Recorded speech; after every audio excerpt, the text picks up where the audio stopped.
तर डोंबिवलीतील 65 अनधिकृत इमारती कारवाई प्रकरण शिवसेना आणि ठाकरे गट आमने सामने आले। शिवसेना आणि ठाकरे गटातील वाद आता चव्हाट्यावर आल्याचं दिसतंय।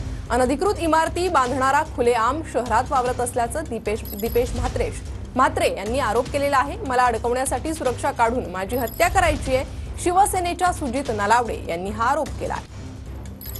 एवढा मोठा घोटाळा करणारे आज पोलीस संरक्षणामध्ये फिरतायत। मी तुम्हाला त्या FIR ची कॉपी देतो, तुम्ही त्या कॉपीमध्ये बघा की हे आरोपी कोण आहेत, ह्या आरोपींवर कोणाचा वर्दा असताय।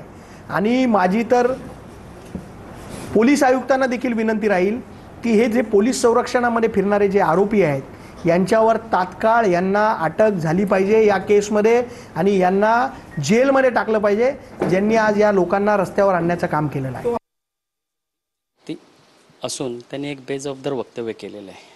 मला दीपेश म्हात्रेंची लाज वाटते की बुद्धीचा काही भाग त्यांच्याकडे नसेल किंवा त्यांनी काल जे आपल्या अकलेचे तारे तोडायचा प्रयत्न केला तर त्यांना मला त्यांचं खरं म्हणजे खूप केविलवाणी दया येते की 65 बिल्डिंगमध्ये जे 3,500 लोकांच्या घराचा प्रश्न असताना ह्याला कुठेतरी राजकीय रंग देऊन कुणाला तरी खोट्या केसमध्ये अडकवण्याचा त्यांचा हा प्रयत्न चालू आहे। मुळातच मी तुम्हाला सांगितलं की ह्या केसशी माझा काडी मात्र संबंध नाही।